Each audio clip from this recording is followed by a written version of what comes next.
স্কুলে নাচের ক্লাসে মাকে অপমান করতে গিয়ে অলি নিজেই জয়ীর কাছে পাল্টা অপমানিত হলো। হ্যাঁ বন্ধুরা, আমরা এমনটাই দেখতে পাবো অনুরাগের ছোঁয়া ধারাবাহিকের আগামী পর্বগুলোতে। জয়ী ও অলি দুজনেই স্কুলে যায়। অলি জয়ীর কাছে আসার চেষ্টা করলে জয়ী অলিকে যোগ্য জবাব দিয়ে দূরে সরিয়ে দেয়। অলি বুঝতে পারে না জয়ী কেন এরকম আচরণ করছে। অপরদিকে সাক্ষ্যদীপ ও দীপা আসে জয়ী ও অলির স্কুলে ছোট বাচ্চাদের জন্য খাবার ডেলিভারি দিতে। আর সেখানে এলে ম্যাডাম বলে বাচ্চারা নাচ শিখতে চায়, কিন্তু ওদের জন্য কোনো ম্যাডাম পাচ্ছি না। তখন দীপা বাচ্চাদের নাচ শেখায়, তা দেখে ম্যাডাম খুব খুশি হয়ে যায় আর দীপাকেই বলে নাচ শেখাতে। তখন দীপা বলে, তবে আমার কিন্তু পারিশ্রমিক লাগবে যতদিন না পর্যন্ত সাক্ষ্য স্যারের মেয়ের চোখের অপারেশন হচ্ছে। দীপার এই ব্যবহারে ম্যাডাম খুব খুশি হয়ে যায়। পরদিন দীপা জয়ী অলির স্কুলে আসে ছোট ছোট বাচ্চাদের নাচ শেখাতে। আর স্কুলে মাকে দেখে অলি আবারও মাকে অপমান করতে থাকে নোংরা ভাবে। আর অলি যখন দীপাকে অপমান করছে তখন জয়ী শুনতে পায়। জয়ী বলে, অলি কাকে এভাবে অপমান করছে? নিশ্চয় মাকে, কিন্তু কে সেই মা?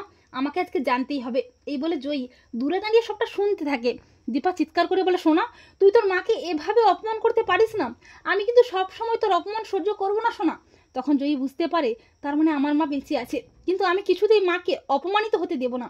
এরপর জয়ী তার পরিচয় গোপন রেখে মায়ের পাশে দাঁড়িয়ে সোনাকে যোগ্য জবাব দিয়ে বলে, ছি অলি, ছি, তোমার লজ্জা করে না নিজের মাকে অপমান করতে?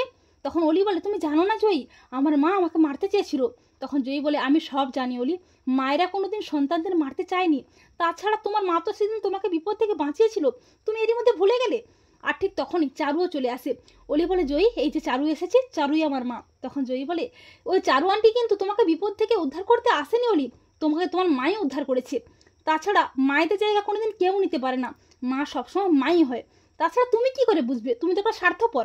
আর হ্যাঁ, কোনোদিন যদি তুমি তোমার মাকে অপমান করেছো না, তাহলে কিন্তু এই জয়ীর থেকে খারাপ কেউ হবে না।